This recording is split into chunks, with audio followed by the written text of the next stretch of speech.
easy, oh. Lesson time, baby. Oh, so easy, oh. Country African boy. Oh, so easy, oh. What's up, y'all? I'm Lex-Jordan Ibegbu. Thanks for tuning in to Wahala Talk. Today we have a man who emanates from the ilk which has altered the African American trajectory in this country for the past century. Today we have a man who is considered to be North Carolina hip-hop royalty. Today we have a man who is active and is being a sunbeam to the community. We have a Bull City legend, Mr. Pierce Freelon. What's happening, big bro? I'm good. How are you? Good to see you. Thanks for taking the time out. I told you before, I greatly appreciate it. So I know we're on a bit of a time crunch, so I'm going to go ahead and get started. Let's go. So, you know, for me growing up, I'm from Raleigh, but we're all the 919. We're in Durham right now at Black Space. And the conception of Durham back in the day was so bad. My mother, I'm from Southeast Raleigh, my mother would say, boy, don't go out there to Durham, you know. So I wanted to ask you, how was it growing up in Durham in the early 90s at the tail end of the crack epidemic before all this development came here and it became a hit place to be? That's a good question. Well, before I go anywhere else, I just want to compliment the threads, my brother. I've been watching your show, and you stay decked out in the flyest African gear. You know I try. Got to represent. I'm going to need to holler at your tailor. I got you. But yeah, back to Durham. I think that, you know, I never really understood why people were scared of Durham. It was the type of thing where this was my home, and I didn't realize how people perceived Durham until I got to college and would hear stories like this of people like, oh, you from Durham? Oh, you been shot? Oh, like, you know what I mean? Like, there was a documentary that came out. Welcome to Durham. Welcome to Durham. I remember that one. Yeah. Yeah, and you know, it was just cats pulling out heaters and, you know, talking about drugs but you know, there are communities all around the country where drugs and crime are a problem. It's not unique to Durham at all. Of course. And you know, yeah, I mean, I remember, you know, I used to live over by in a community neighborhood called Moorhead Hills. Yeah. And it was right by the Durham Bulls Athletic Park. And so when there was a baseball game at night, on some nights they would do fireworks. You know, you'd hear the big booms. And some nights I would hear what I thought was fireworks, and then it's like, oh, those are actually gunshots, you know, followed by sirens. Yeah. But you know, both were part of the landscape, the oral landscape of the neighborhood that I grew up in, which was not a bad neighborhood. Yeah. You know, it was you know, middle class neighborhood. So, but you know, that's a part of the landscape. And I remember, wow, I wrote a song about this actually, a song called Trouble. It's a song where I talk about two instances where I came face to face with gun violence. The first one was actually in rural North Carolina. Me and my bandmates were on our way to a gig up in Charlotte, and we actually ran out of gas on Highway 40 and had to walk to the closest gas station. Yeah. And I don't remember what county we were in, but it was rural. Yeah. And we walked up in there, and there was like this Confederate, like we saw these dudes we were gonna ask like to drive us back to our car when we had the can filled up. Yeah. And Confederate flag tattoos, swastikas. Like, we didn't see this initially. It was like once we were like, hey, once you got it close, dude, turned around, and so like he kind of pulled his thing up and showed us like the heater, and we were like, whoa, like pivot, walk back the other way, and you know, and so that was one instance. The other time was when I was in high school. I was at Lion Park, just hooping, playing ball, and these kids kind of ran up shooting, you know, like bucking shots in the air. So we ran out into the woods and we're hiding behind the trees, and they picked up our ball and they're like playing our game on our court. And so then one of the homies that I was ducking in the poison ivy with was like, he was like, yo, I know that dude. Like, that's the homie. Let's go back. I was like, you sure? He's like, yeah, man, that's the homie. So we go back and he's like, hey, man, they dap up.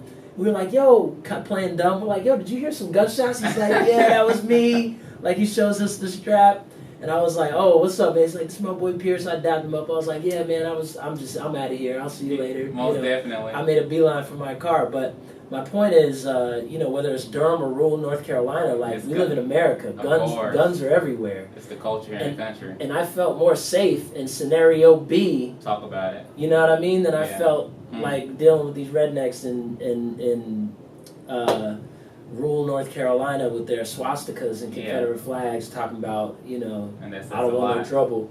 Yeah. So do you think that perception of Durham has to do with the fact that it's seen because in all honesty, Raleigh has similar proportions of African Americans, but it's seen as a black city, and it's the black community here in Durham has a little more control in the city. Do you think that's a consequence of that? That's a good question. I think that Durham got a bad rap because the city is predominantly black, to be honest. I think that a lot of the negative stereotyping was rooted in thinly veiled racism.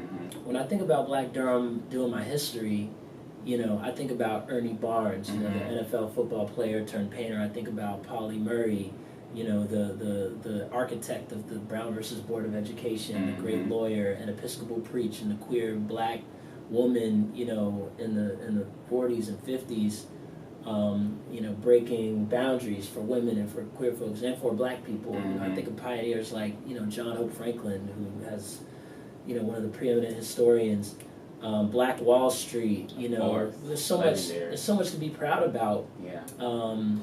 But, people don't like want us to shine. And so, when I got to Carolina and heard people talk about, Durham, like, that's ghetto, like, that's the hood. I'm like, nah, that's not, that's black excellence, that's black brilliance, that's entrepreneurship, that's dope.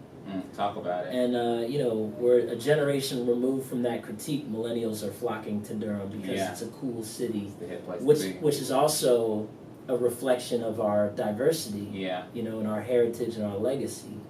So, I don't buy that as just people's opinions. I think those are, intentional steering. People are coming, maybe they got a job at, IBM or got a job at some other, Cisco, some other RTP company, and they're like, where am I going to live? They're steered. Go to Cary, go to Apex. You don't want to go to Durham. Durham is a little, how do I say this, bristly. Whatever.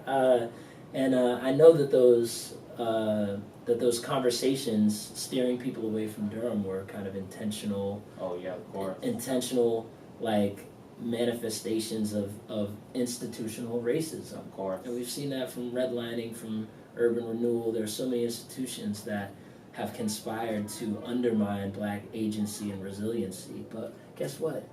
We still shining. Always. We still dope. We still fresh. We still melanated. We still moistened. Too much sauce. Too much flavor. Too much sauce. Drip is on tsunami level. Right?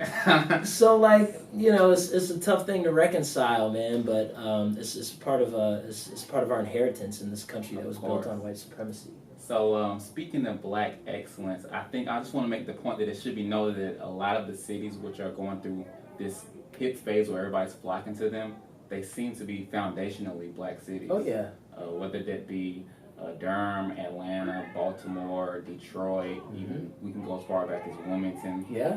New Orleans, Oakland.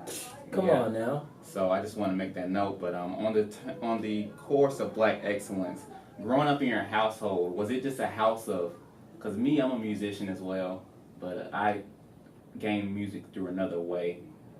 Was your house just one of supreme mathematics and like a plethora of circle of fifths?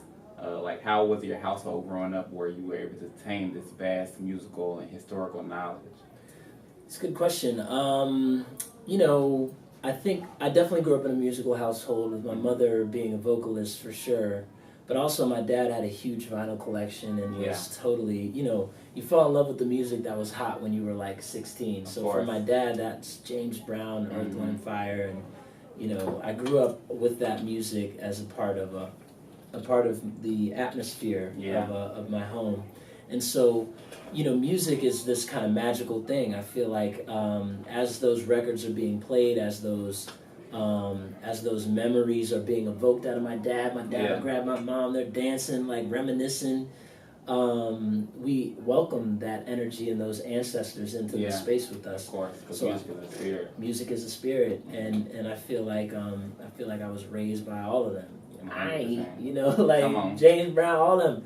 They were my aunties and my uncles, and when I was old enough, my dad took me to see James Brown here in Durham. Wow. He played at the Durham Blues Festival. Wow. When my mom was nominated for a Grammy Award, she brought us to the ceremony. Earth, Wind & Fire was playing. Like, we got to sit there front row and see Earth, Wind & Fire play. I love EWF. Come on, so... so I think that I was blessed to be in a household that was rich in culture. So was music, because of who your parents are in your family, was music ever a burden, or was it just simply in the air? Music was never a burden. It was definitely just kind of omnipresent. It was everywhere, and I definitely feel like I was saturated in it. So it was natural for me. And my brother too. My brother's a bass player, and was in a band, and music, and also books. Our house was full of books, and I used to read and there's a place in Durham called the No Bookstore, KNOW. It's in the know. It's in the know, yeah. And we used to go there, spend time there, eat bean pies there, have deep discussions there. It was, I think, an important institution here in Durham that was also part of my upbringing. Okay, so, of course, because both of us are MCs, so I gotta ask, who are your top 5 for music? Who are your top 5 MCs, and not MCs like everybody's gonna say pop, big, Nas. I'm saying the MCs that are in your deck that influenced your style of rapping, and also who are your top 5 producers? Okay, top 5 MCs in no particular order. Okay. Lauryn Hill. Okay.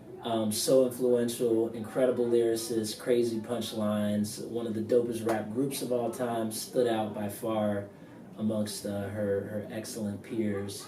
I would say there's a rapper called rapper today, who I find really influential, called No Name. You heard of No Name? I haven't heard of No Name. I have to ask my niece. She used to go by No Name Gypsy. Now she's just No Name. She's put out 2 incredible records. Now, you talk about like what I try to do. I feel like in my genre, which is a subgenre of hip hop, it's hip hop with a live Would band. you call yourself jazz rap? I wouldn't. I would say it's all hip hop, But the closest point of reference for me and my band, The Beast, would be The Roots. For a long time. I saw that. But I never felt like musically it's not the same. that The Roots were a point of reference. No Name. Oh my goodness! Like, the way she weaves live instrumentation into her music, the way she tells stories, the effortless way she kind of is herself, is something that I really resonated with. And I've been making music longer than she has. Like, The Beast has been around for 11 years. I didn't become aware of her until her mixtape, Telephone. But it was immediate. She's from Durham? She's from Chicago. But it was immediately just very influential. So I would say No Name, Lauryn Hill, Nas. Of course, Nasir. Okay, Nasir, one of the greatest storytellers of all time. And a dope MC. I would say Busta Rhymes. Okay. With his just versatility and different types of flows. Let's sleep on his influence. Oh my God, Busta. But there's nothing Busta can't do. He's just so dope. I just got a legit shiver thinking about him. And I think the last MC I would draw to would be Muhammad Ali. Ali was just, outside of his poetry, he was just such a charismatic political force. And when I think about the energy that I strive to exude when I'm on a stage, there's nothing like Ali. You want to mirror that. It makes sense. You have the crowd in the palm of your hand, and Ali always did that. Always. And always had something thoughtful and creative to say. It's not just enough that he had something thoughtful to say, but he packaged it in a way and in a culture and in a, there was a woman, radical black feminist, I can't remember her name. it was either June Jordan or Tony K. Bambar. I don't remember who to quote this to, so look it up and put it in the credits or whatever. But they said it is the job of the artist to make the revolution irresistible. Ooh. And I feel like that's what Ali did. Yeah, 100%. He made it irresistible. Malcolm X is another one who did that. Just when they spoke, Tupac, Lauren, same thing. When they spoke, Bob Marley, when they speak, Harriet, they're coming through me. Fela, come on, come through. Stop. Like when they listen, and when you see Fela on that stage, he'll introduce a song that's a completely political 20-minute anthem with a story. And that's what our ancestors, that's what they did. They were storytellers. And in the West African tradition, from modern day Nigeria with the Yoruba all the way to the Akan of Ghana. Come on. Storytelling, man. Oh, yeah. They were more powerful than the kings. Come on. Or at least peers with them in some ways. They didn't have the same political power that they had, but they could influence the masses with their words and their stories. So, boy, we carry a rich legacy with us, man. And there are so many dope storytellers that I strive to emulate. And when you hear these beats coming through the floor, that's what Black Space is all about, man. It is just helping them hone, their skills as storytellers. I met one of the kids down there. He might be one of my top 5 producers. Wow. Yeah. So we went through the MC list. Now let's talk about producers. Who are your top 5 producers? Producers, wow, this is really, really, really hard. I'm gonna number 1 off the top. Just gonna have to say Quincy Jones. Secret Garden. Yeah, man, Quincy. That was so player. Wow, Quincy. And I'm gonna have to. This is again no particular order. Another one is Robert Glasper. Of course, great. His chords are so funky. Oh my goodness, those minor 9 chords are real. And he's pulling out of Jay Dilla and Thelonious Monk. And clashing them. Like, come on now. Yeah. Nina Simone has got to be up there. Great producer, great player, great ideas, great singer. And when you say producer, I'm not talking about beat makers. Oh yeah, Prince is my favorite producer, so Prince. I understand. Okay, you feel me. So you feel me. Prince is great, but he's not prolific. But the 3 that I just mentioned, Nina, Quincy, and Robert. Yeah, that's 3. They just they move me in ways that are hard to articulate, but just very, very deep. Let's see. I would probably put producers. Pharrell's got to be up there. Of course. He's so influential. Of course. He always makes me smile. Yeah. And my last producer is the nameless multitudes of enslaved Africans who produce the spirituals. I mean, when listen, man, I be in church sometimes,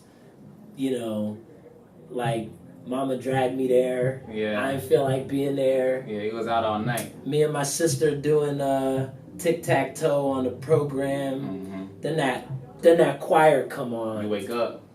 You know what I mean? Stuck and struck. Woo. And I think they did a hell of a job remixing the songs that they were singing, prior to their arrival here, with the Bible as their turntable translation, universal communicate translator, spitting these blue notes and these chords and these arrangements of these biblical lyrics and bars over these ancient West African dirges and celebration songs. 100%. That gave me chills. Yeah, man. So with that being said, we're at a different juncture because Black music is being consumed at a level which it was not in the past. So some say that Black music in particular, rap, is negatively influencing, but others say it's a mirror. When the crack epidemic was heavy, when the crime and the gangs was heavy, we got NWA and there was a mirror to it. But then on the vice versa, we look at some of the artists today, say Future, Molly Percocet, or whoever who are talking about those drugs, and it could be influencing these kids. How do you feel about that? Do you need that freedom to express, or should there be a middle ground, or should there be a certain consciousness? Well, I think that You know, I love Future. It's crazy that you asked this question today. Earlier today, I'm working on an animated series called The History of White People in America. Yeah, it's like an animated doc about race. Mm-hmm. And we were working on this episode yesterday, which is about the first time the word white appeared in a legal document to describe a human being, a human being's race, was in the 1600s. It was a law was made in Jamestown, Virginia, to make it illegal for whites to marry blacks. Or whites to marry Negroes, Indians, just to prevent interracial marriage. And so we're telling this story, and I was like, yo, we need a trap beat right here. Yeah. You know, I'm doing the score for it. We need a trap beat right here. I got the kids downstairs. I said, sample this cello and make a trap beat, sampling this like cello. And so I sent it to the producers, and my co-director was like, oh yeah, that's dope. I like it. I like the feel. Yeah. The music guy was like, can we do that? This doesn't fit. Like we were just doing this thing, and there's like cellos and vocals, and it's kind of influenced by spirituals. We can't just throw trap in here. I was like, what you mean? Trap music is black music. Oh, come on. You know, and I told him a story about a friend of mine who he has a beat. His name is Hero. Omari Hall, you got to check this brother out. He's from Detroit, incredible producer. It's called Sankofa Future. He takes Future's song Commas, which is about making money. Yeah. Let's stack us some commas. Yeah. Let's stack us some commas now. You know, 100,000, 100,000, 100,000, 100,000. And so he was listening to this. He was like, yo, man, this sounds like the call and response, like some West African call and response over a trap beat.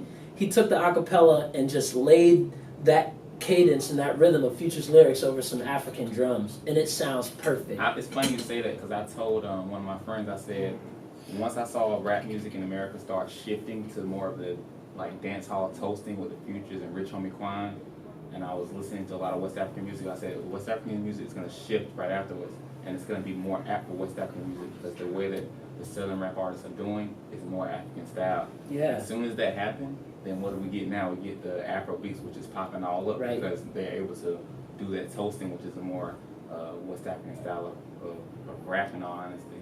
Yeah. So it's funny that you say that. But you know, it shows how connected the styles are. Yeah. But it's not live. What did the body? What did the body live? Like you could. I'm speaking gibberish, but that could be any language. It could fit in. It could fit in. Yeah. You know, so he laid that over some African drums, and told a story about how it's so hidden. Yeah. He was like, "Yo, trap, Future is just, you know, reinterpreting the words and the styles and the phrasing and the notes, the blue notes and the you know, the pentatonic scales of our ancestors." And same thing with the beats, those trap beats. Yo, we're playing. We play those rhythms. We brought those rhythms with us. You know, so I don't buy. You know, lyrically, yes, I do think that there is a way in which capitalism has identified a cash cow in reproducing negative stereotypes of black people. Yes, no doubt about it. They benefit from that. And then the select few black artists who fit the mold that the corporations want to present us as also benefit a lot less than the record label owners and the multinational corporations that are deciding what content goes through the distribution channels that they own. But yeah, that happens and has historically happened with when black music and culture is exploited, appropriated, and then packaged and sold. Yeah. No doubt about it. But when I hear Future, when I hear trap artists, I hear my ancestors singing in a new voice, with new instruments, the same things we've been singing. And it's beautiful. It is. Listen, it doesn't matter how woke you are. You hear commas, you're gonna start moving. You know, and you know, there's an extent to which our minds are able to be influenced subliminally by some of the lyrics that are part of these songs, and we have to be conscious consumers in that regard. 100%. because in that way our culture can be weaponized against us in that way. Yeah. But but that has nothing I think that has less to do with the artists who are speaking about the worlds that they observe, and more to do with the distributors because there's tons of dope music out there about a variety of topics. Is it getting distributed in the market? It's not getting the exposure because the people who own the radio stations and the televisions and the Sirius and XM, all the distribution channels of media, that we don't own that. Yeah. And until we do, we're not going to be able to put forth the great diversity of voices that exist within our community. They're going to pick the 3-4 cookie cutter stereotypes that they want to represent all black people, and they're going to put that out there. But that to me is not a reflection of the music. That's just a reflection of capitalism and an industry. But the issue is that you and I know that, but people don't, outside of our culture, don't know. Sure, yeah. People don't know that. Not only black people listening to this music, but white folks that may not have as much exposure to black culture are learning about it through media.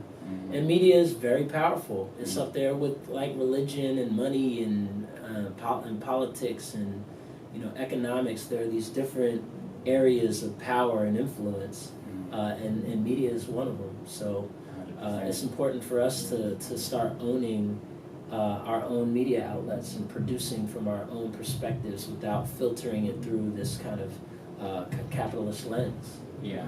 So, me on that course, I'm a child of the beat making lab, and it really, although I don't like a sample, it really helped me to make my beats thicker, make my bass knock, and I'm really appreciative for that. And after that, you took beat making to the world. So what was the lasting effect that you think that beat making lab had on the world, had on kids, and had on making that connection between us in the diaspora and at home?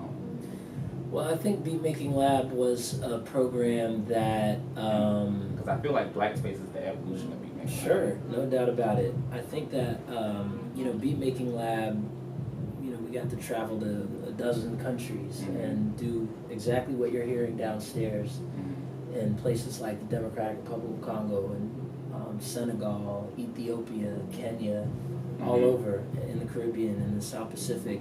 And I feel like, the impact is kind of fractal in nature.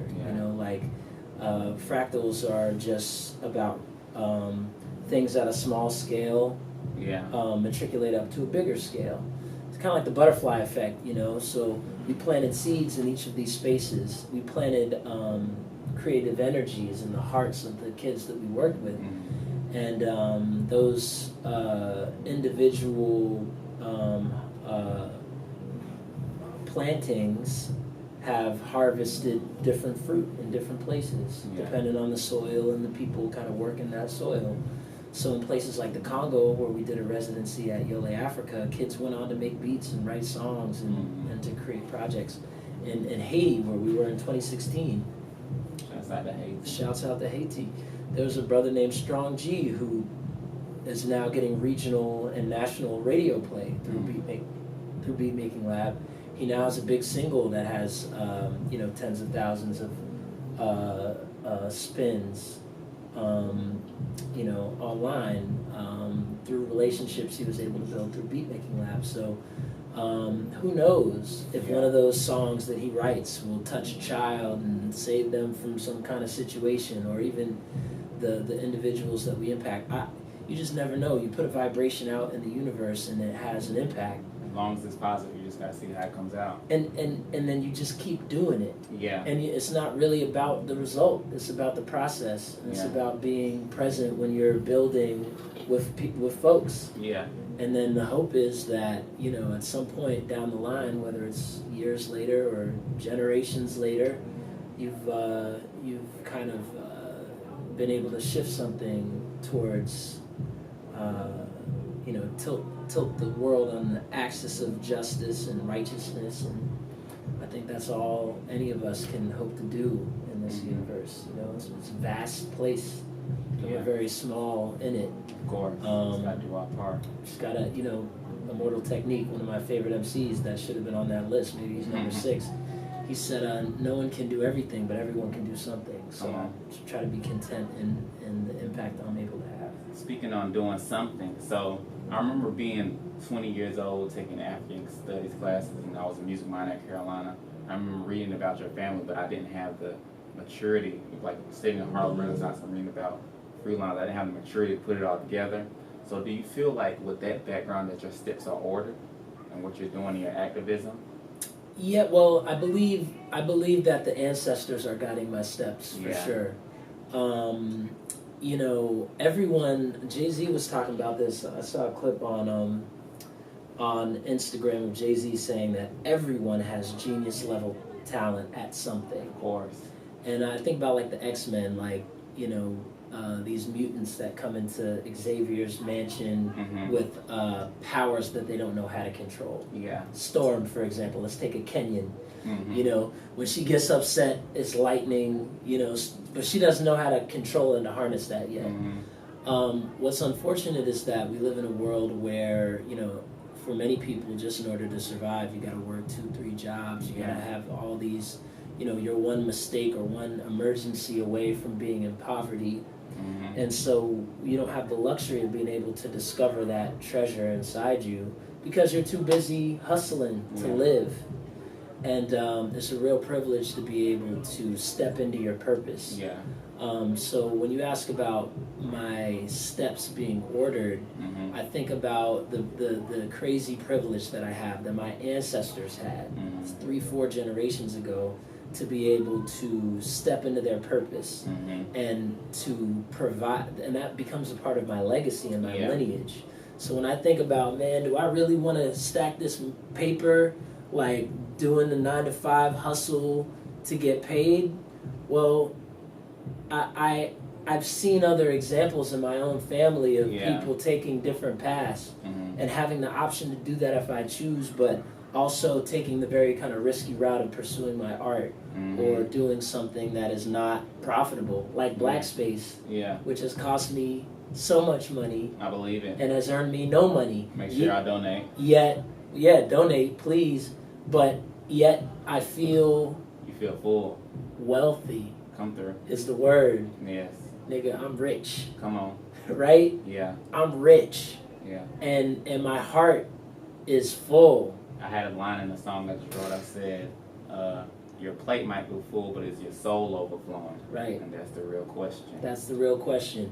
And that soul flow, there's nothing like it. Because there's people out here making crazy money, you know, and something pops off and they jump off a cliff. They don't know how to handle it. They don't know how to handle because they don't have that spiritual wealth.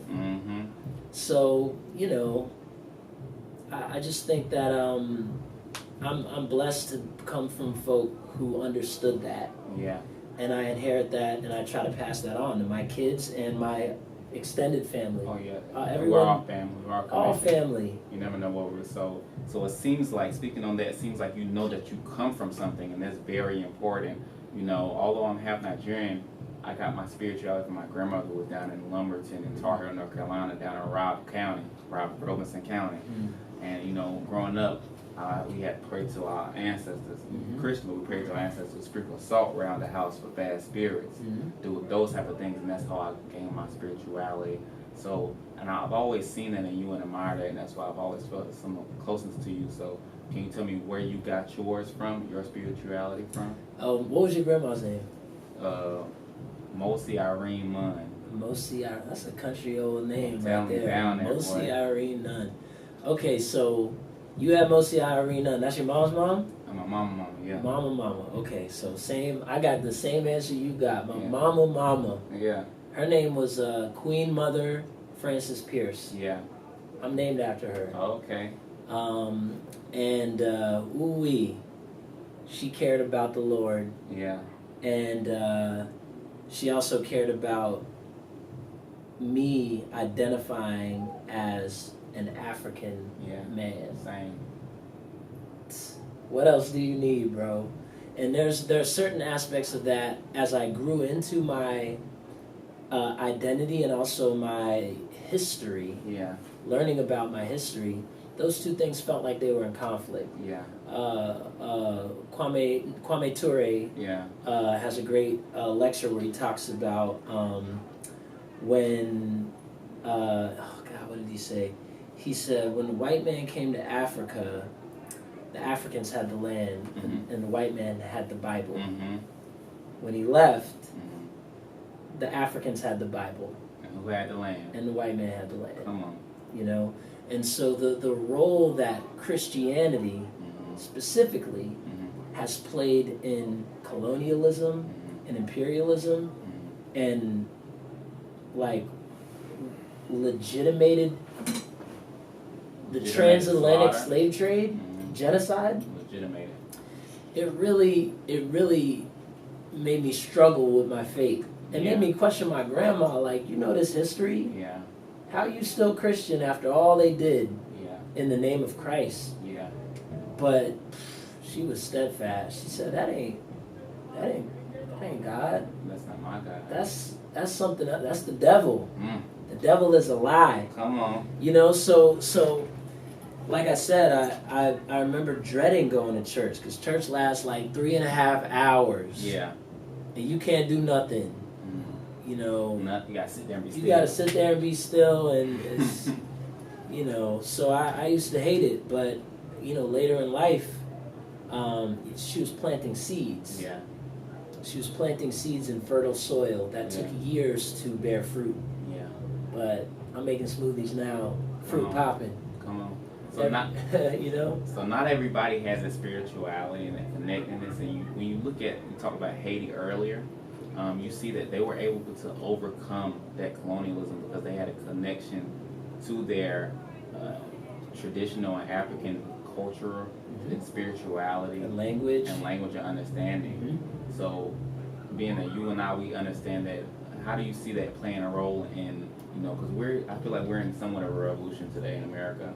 How do you feel that playing a role in the growth of African Americans in this country? Well, it's hard because, you know, African Americans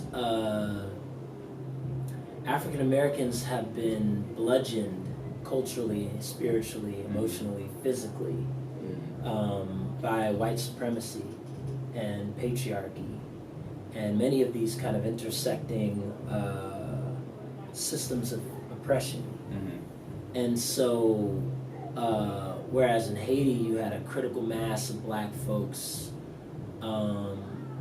you know, in a death trap, fighting for their survival, there are ways in which African Americans have been, you know, not every rebellion, but many of the rebellions have been kind of quelled and stamped out and silenced or erased from our memories. Yeah. People forget about the Negro Seminole War. Well, or people forget about, the thing is, we don't hear about the Wilmington Massacre. Yeah.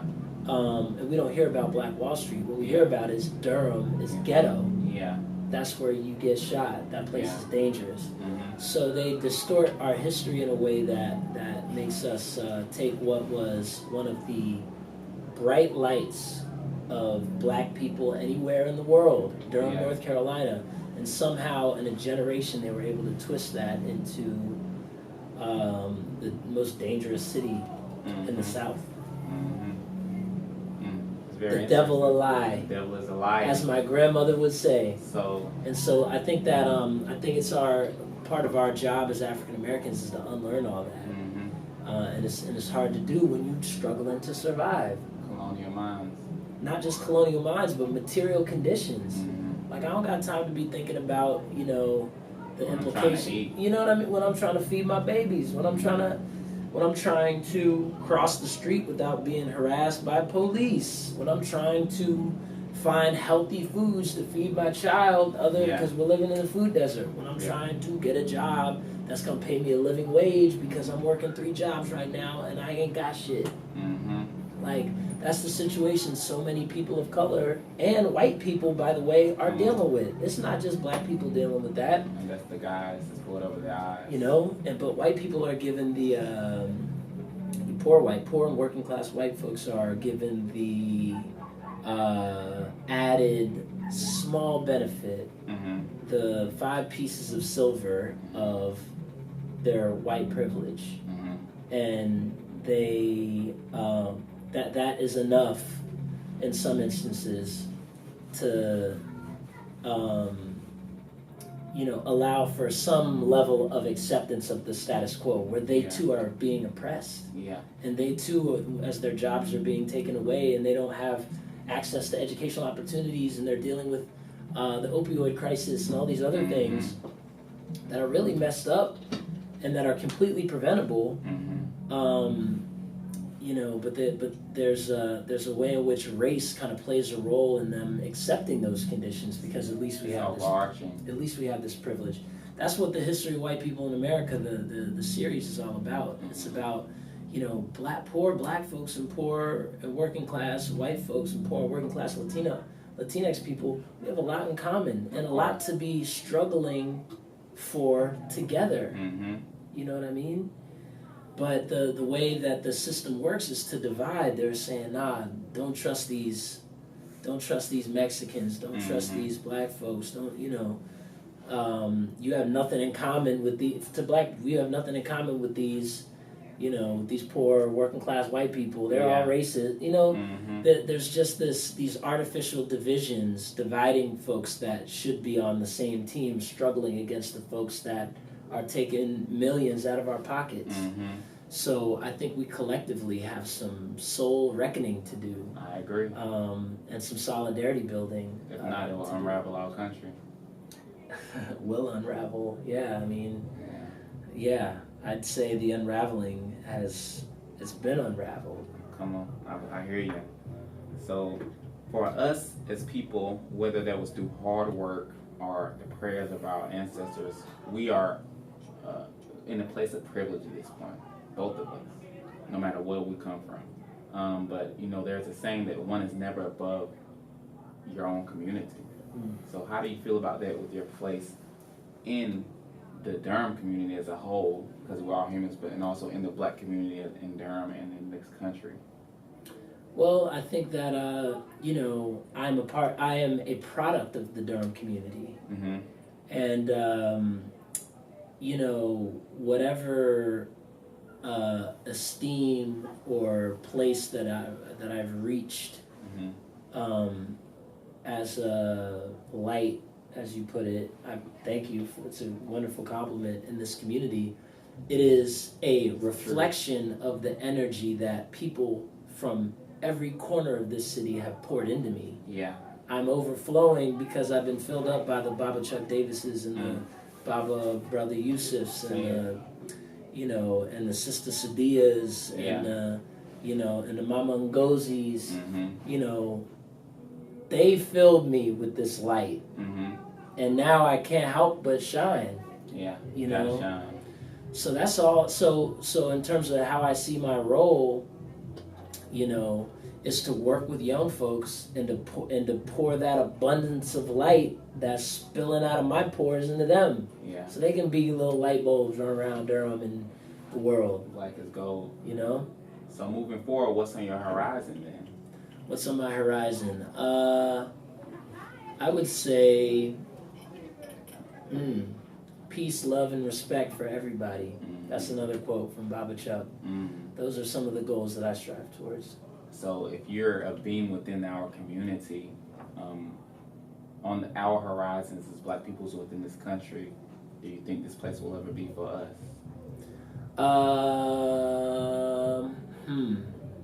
I think this place is the place of the indigenous folks who were stolen from and massacred on this land. Yeah. Is their place. Yeah. And when we get back to the bottom of the atrocities that have taken place on this soil, that's the original sin. Yeah. Followed by the Black Holocaust. Yeah. Chattel slavery, transatlantic slave trade. Yeah. Until we begin reckoning with those atrocities, I don't see anything positive I hear you. coming from this land, because you're gonna have this toxic tumor preventing us from reaching the potential that we all know is possible. So in the Bible it says, "For our God is an all-consuming fire." So, but also the great Nasir Jones says, "Destroy and rebuild on Stillmatic." So, do you wish to consume in your path of activism, or do you wish to rebuild? So I'm gonna give you another quote. Mm-hmm. Octavia Butler. Mm-hmm. God is change. Mm-hmm. The whole quote goes, everything you touch, you change. Mm-hmm.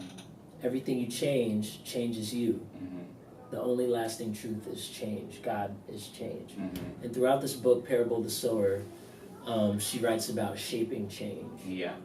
So we are in a time of great change in this country. Yes, we are. And in this world. Mm-hmm.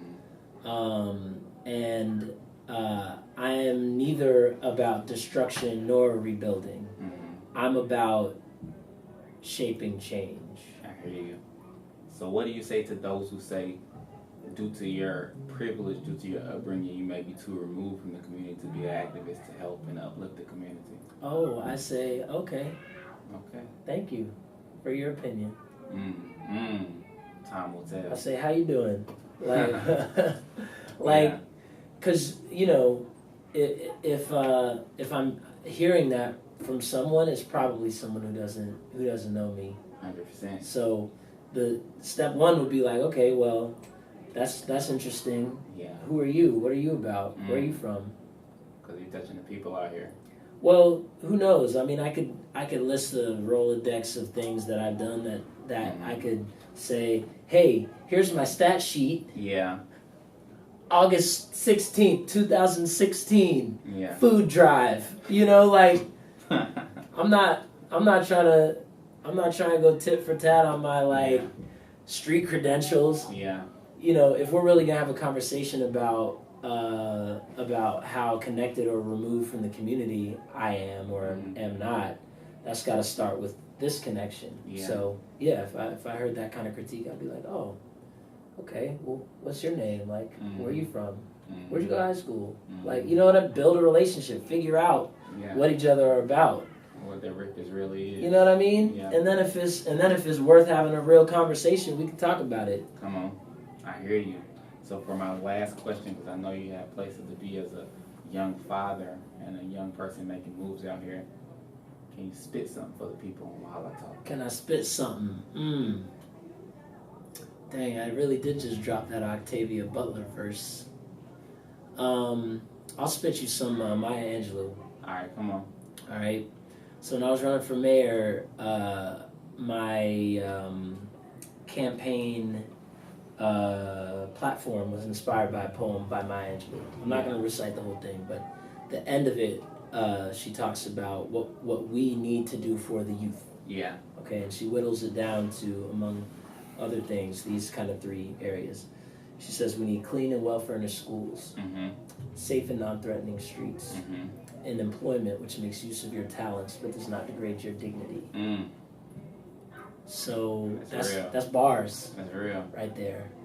And you know, this weekend actually for Day of the Dead, Dia de los Muertos. Dia de los Muertos. Oh yeah. We at Black Space are building a float honoring Maya Angelou and Nina Simone and the late Aretha Franklin. Yeah.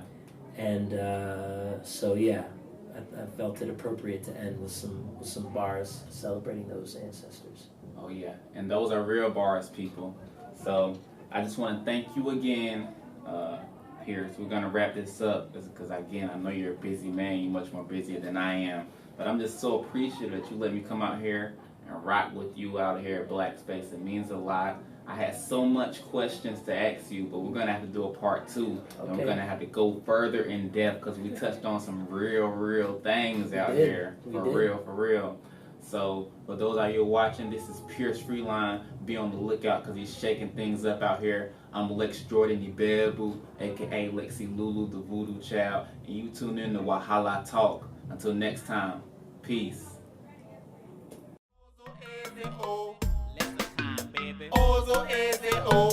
Country African boy.